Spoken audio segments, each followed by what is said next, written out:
zero gravitrons. I'm more gravity. Let's play chess.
you go.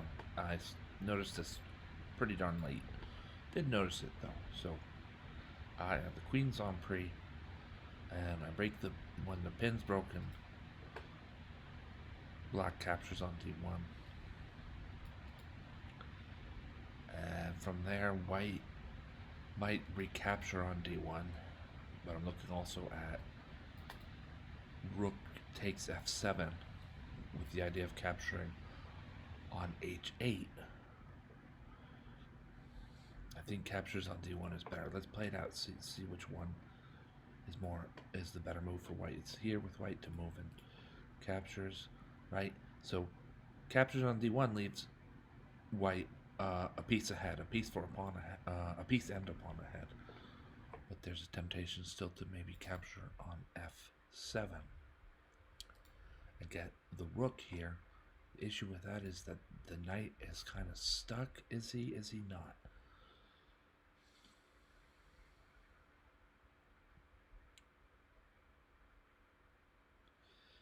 I think it's still best to capture on f7. Strangely enough, as an inaccuracy.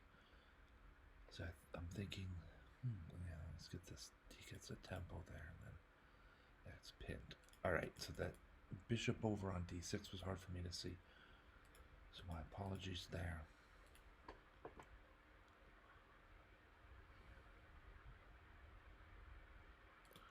Rook takes d1, and then yeah, black's got to play some kind of move to pop the knight away from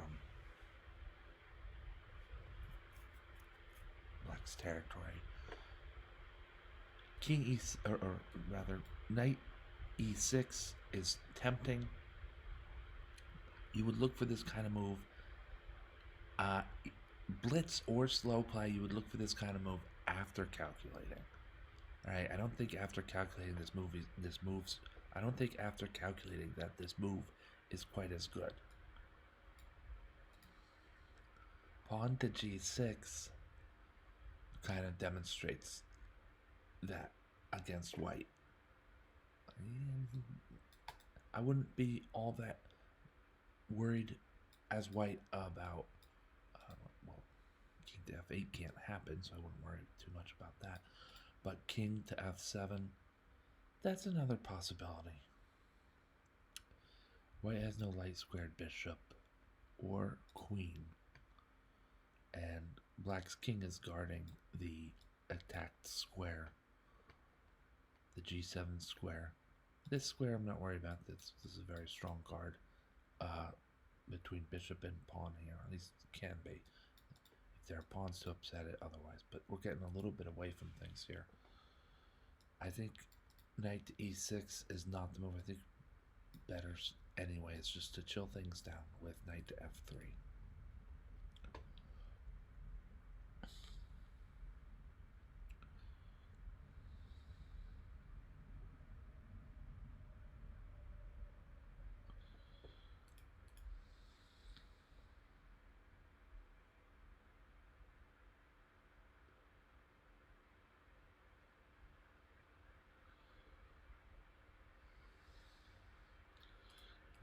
For some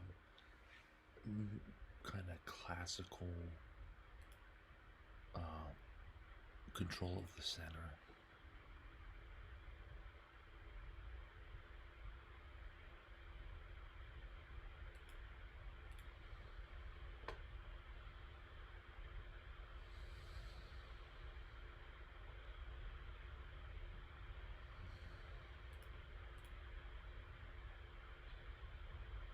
With 4 points of material.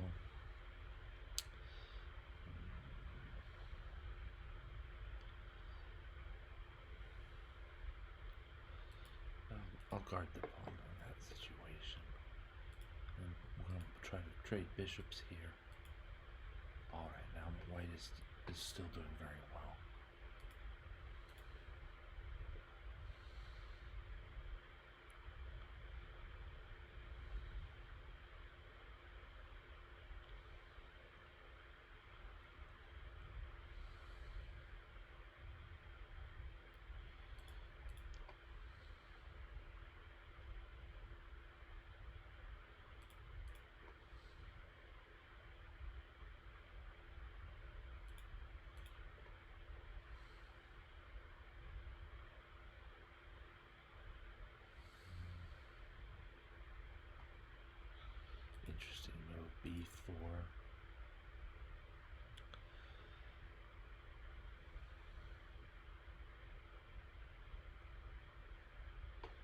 it doesn't quite work. Then we're gonna give back. We're gonna give back a pawn here, but it's important exactly how that occurs. And I think knight to b1 is the best way. So even though the knight's on the b1 square, possibly his starting square, I didn't happen to keep track of that all over the place or whatever, or all over the game. But the point is that he's now naturally protected by the rook at e1 and can re-enter a more serious position in the game on c3 soon enough. He's a knight on the edge is grim and all that, but if I can swap some rooks and the knight's on the edge, then just activate them and have the only piece on the board, have the only minor or major piece left on the board. So here we are with white to move. Let's capture on e4.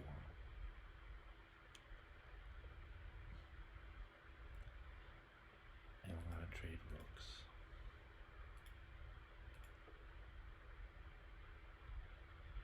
So be very careful here that we don't lose our knight to the tactic of rook c1 check.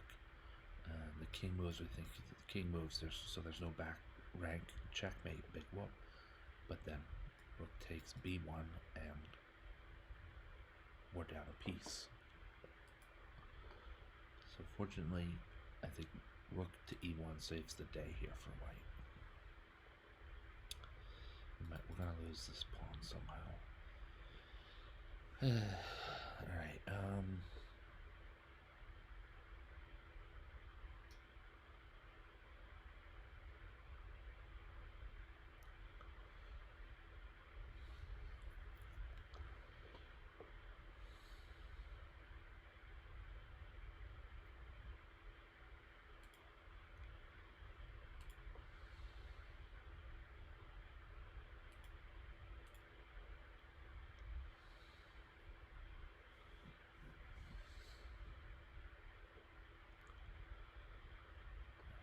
If white can get away with rook to e7 check. I'd be most concerned about king f8.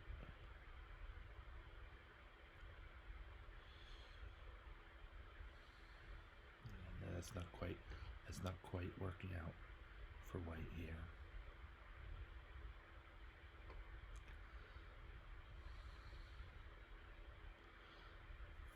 Sometimes positions like these, sometimes you can take a more defensive position. I like the idea here of knight to e3, protecting white's very important pawn while also being protected, and sort of inviting the white king to become a part of the action somehow. And if I had a lot of time, if I were thinking for a long time in a tournament, we'd think that the white king's it's going to take him a long time to make himself relevant. So, kind of have to be aware of that. On the other hand, certain moves that would challenge the king's progress, like rook to b2 check, say the knight's at f2, it's not as good. But if let's say the king had made his way to e2, king can go to d3, and now we show the strength of having the knight on e3, where he protects both the vulnerable g2 square and g2 pawn and the c4 pawn, and now our king is in action. Let's see if black is quick enough here. So far so good. What do we get? Good moves out of that. Means it's not knight e3. But then we're showing the computer here. Knight e3 was an inaccuracy, but we're going to show the computer the strength of knight e3. The strength of knight e3 lies in the white kings becoming a more active and powerful part of the endgame.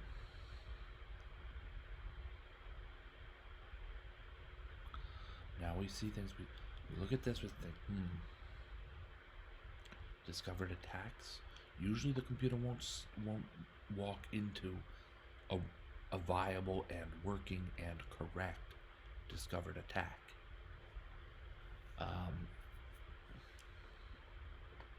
So we don't want to do 100% trust our opponent's calculation against the computer. You almost can. What I'm thinking though, maybe c5.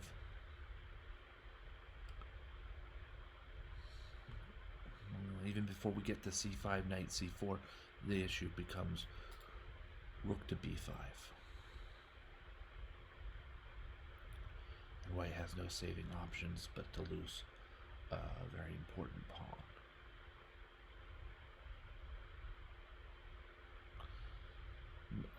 We might have just enough time. Rook to c5 then, with knight to c4 check from the rook of discovery. From the c4 square, this would be a pretty much of a stretch for me to envision. But from here, I could just imagine. I mean, it partly depends on Black's response. If he goes to here, then we can have some sort of repetition, but we're looking for better than repetition. So so pawn to c5 is out. We might go just straightforward. How about a trade? But no, that loses our knight, so forget that.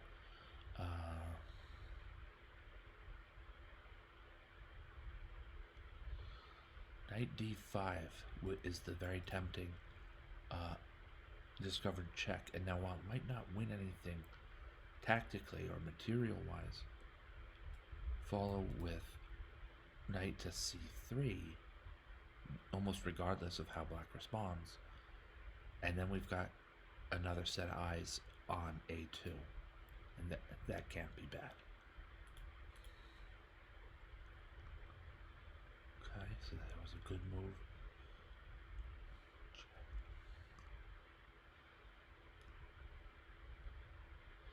So at some time during positions like this, you want to start calculating for what if I gave up the knight for maybe 2 pawns. I have a tendency to overlook at these, but nonetheless, sometimes they are. Sometimes that is a helpful move. Here you might do that with rook to e7 check, and if king d6, then rook takes g7, pawn takes d5, pawn takes d5, king takes d5, rook takes h7, and we've liquidated we've liquidated a pawn and a knight for 3 pawns. Not normally a good trade in terms of piece value, but can white then stymie the promotion efforts on the A file that Black has underway and have connected passers on the king's side against nothing? They're connected passers. You could move pawn to h3. This king comes down here. It can be right there in their face. But any moment that king captures on g2, h4, h5, h6, and it's automatic too, because the king can never come back faster than the escaped pawn. I don't know. It's a little bit risky. Rook e7.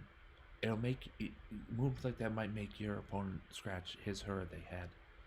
I'm not sure it's the best move in a slow setting or slow tournament. I think more realistically, back here on Earth and everything, we might play. I might play king to c3. Knight to c3 next. Let's play knight to c3. You see the computer's indicating that as computer best.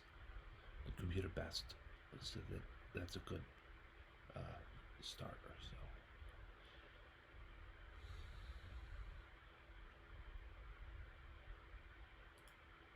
Yeah, so here we're gonna I play king to d3. I'm just noting that 2 attackers on a4 is all it's going to take. The king's just a bit too far away, and the pawns are definitely too far away. So my opponent, the computer came up with the idea: rook to b2, attacking these soft pawns on the second rank. We just place our rook in front of that attack.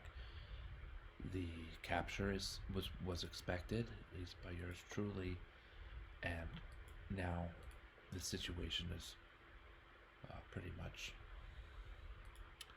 made itself clear.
Queen at the same time.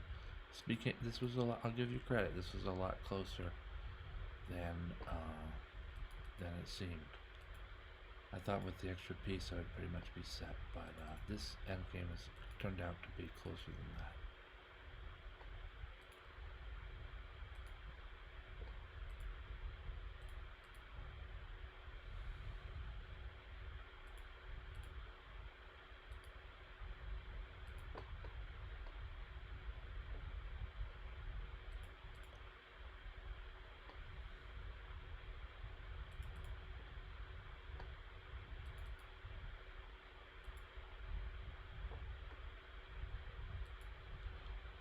I was watching on Twitch.tv. I said that because my neighbors coughed when I mentioned that this would be an easy win. It's a non-verbal indication that somebody might choke under pressure type of thing. Alright, so we go back.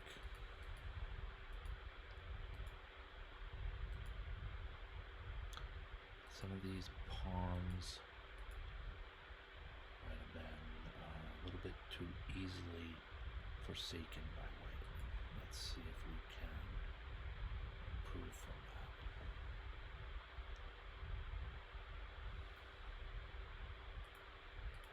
Push this pawn to g3.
Force black's hand here. The better move is knight. Or sorry, we're gonna force black's hand here. The better move is king takes g6. And though I win this pawn race, taking on g6 forces white to demonstrate the idea of the decoy on the queen side. And black's king is left just too slow.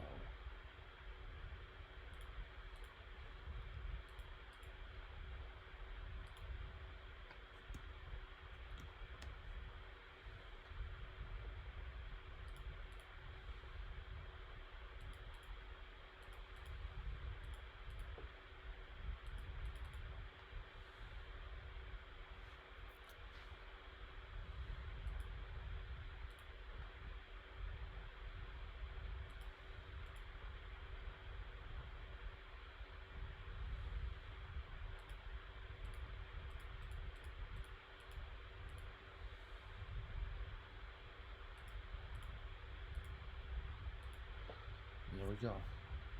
So in this second attempt at the endgame, the theme was mostly to be careful with our kingside pawns. I thought from here, I thought from probably from about here, the decision to move the knight to e2 is born partly out of these pawns might need some help over here on the king side, and my king can do a little bit of help by capturing a3. Capturing c6 and flying down the board to promotion, it turns out, had to wait. And in the end, I don't think it even became a reality at the end of this. Yeah, right? Because we end up queening the h pawn. C pawn doesn't even get promoted in the game after all that. Let's look at this again a little bit more in detail with the analysis tool.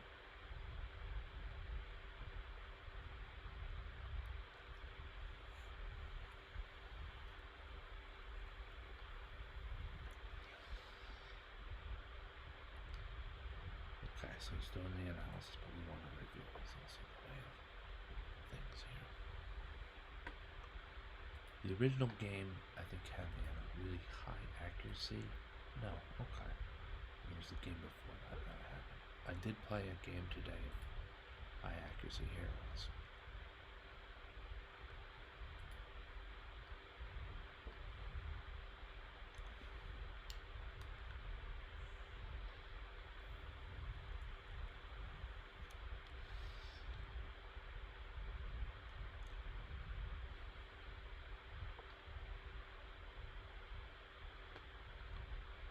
Alright. So, reasonably accurate game. Once we update the way of treating the end game. And so some of these moves are still good.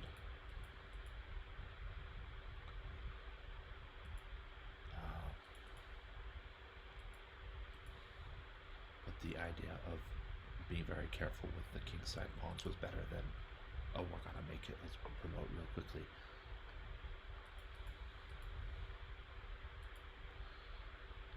Here on move 46, G3 is a strong move, forcing the black king to go all the way to capturing H2 to make any progress against white's kingside pawns. And not only that, you have to spend time to play G3, both to capture but also to get out of the way of the H pawn, which still needs 1, 2, 3, 4 moves to promote. White's problems, or White's issues, or impediments on the queen side are there, and they have to be dealt with, but they're not quite that extreme. So let's actually even play this game out.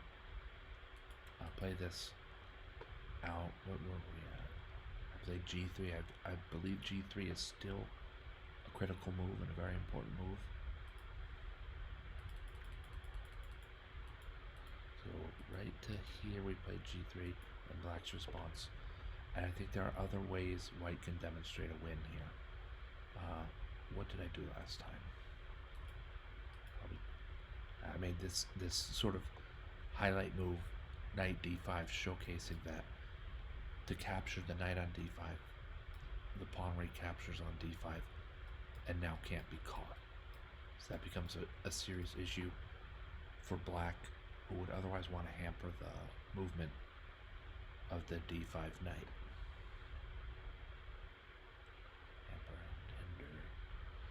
So knight d5 is the best move, and it's kind of a good looking move too, but pretty sure white can get it done with king takes a3. No, now we're just up. I mean, try this, see if black will bite, but he won't. So this is very different. So yeah, the part of this end game hinged upon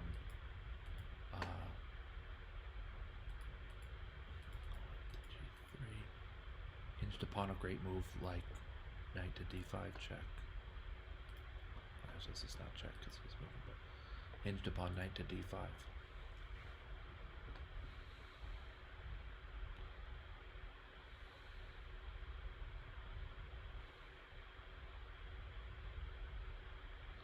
I'm wondering if white has time to play c5 and continue to be cheeky with this knight here.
folks. This seems quite quite close. I see that White's gonna win, but perhaps I had it better the way the first run through was a little bit better for White. Yeah, the flank pawns are drawing even in against the queen. An advanced flank pawn can draw against a queen.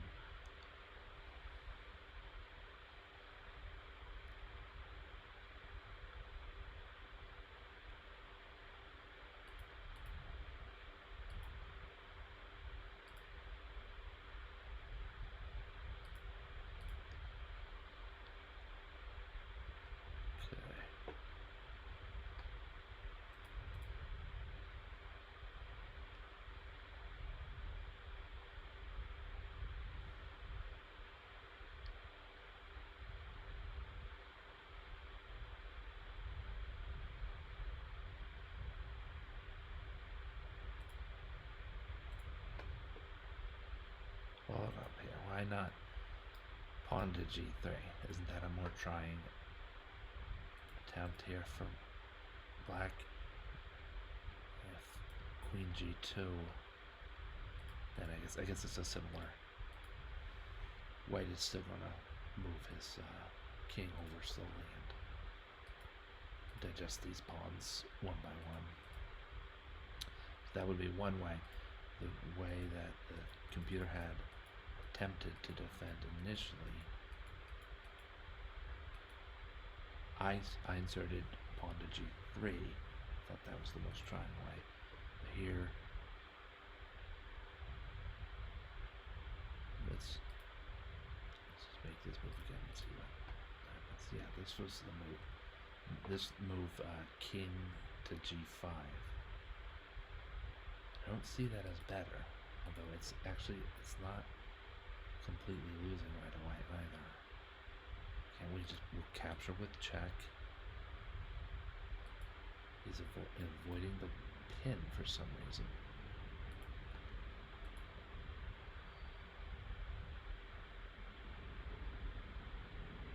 Well, let's play g3 for the computer. This is definitely a better try than separating from your pawn or backpedaling with your king. But this should pretty much be a fait accompli. Capture the pawn. This is which.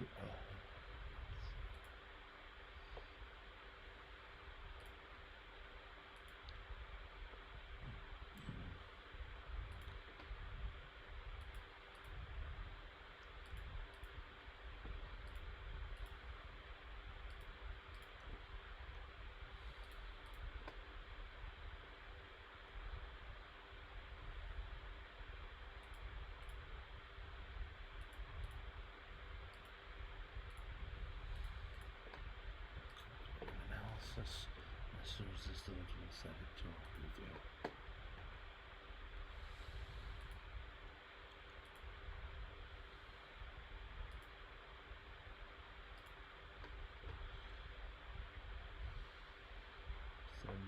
Moves.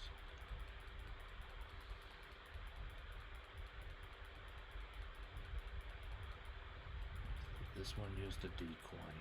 Kind of like this one. It's a little bit less scary, frightening or something. Oh, this one has high marks, so we'll watch from the beginning here.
Move a3 makes this game so much more difficult for white. You calculate out to, okay, after the trade of rooks, I'm up a piece against a pawn. And you look at this, you say, we can do this. This is no problem. But just this one sneaky move, a3, puts the pawn out of grasp from the knight. Knight could challenge directly, but then a2. And all of a sudden, black's queening on a1 before you can stop it. So let's finish this, but remember the move 40a3, and I'll demonstrate if black plays a different move, how easy this endgame can be.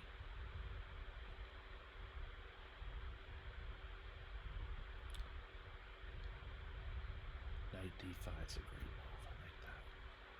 So c5 is not bad either. Capturing pawns and then doubling back, but no time to waste. Get that pawn going. Sacrifice those things down for black. And the timing is only just right. Only barely just right. So that's a kind of a more spectacular way to finish the game. But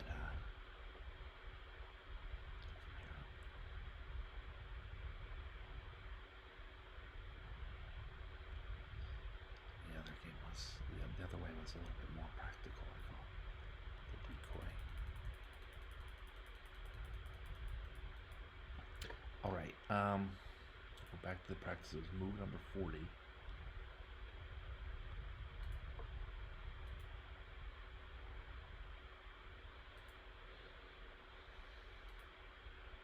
Okay, so here we are in practice. I'll play king takes e2, and the move is still a3. So I'll force black's hand. I mean, well, part of it's just what would be black's other move. What would be black's other move? We'll try analysis.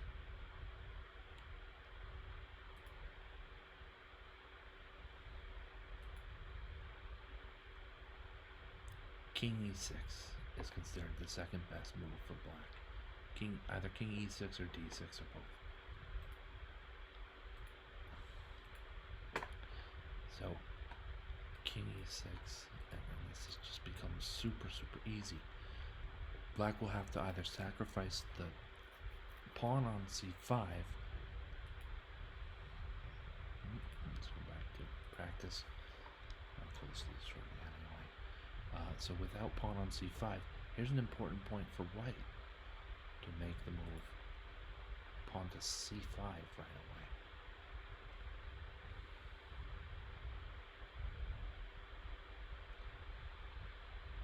Maybe that wasn't so good. Let's try here.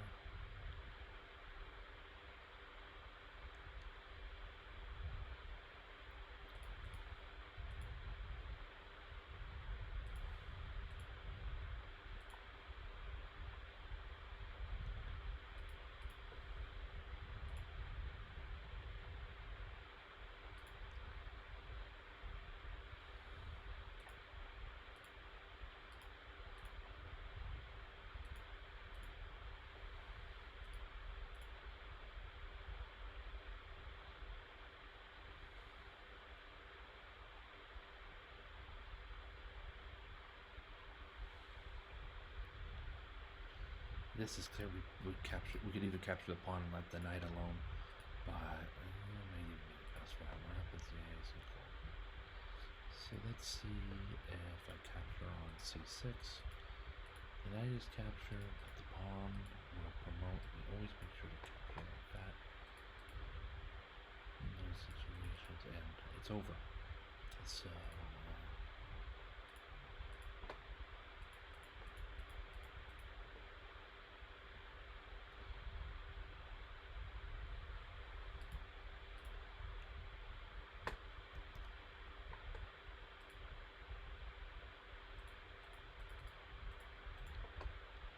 Alright, so that's it for this session, folks.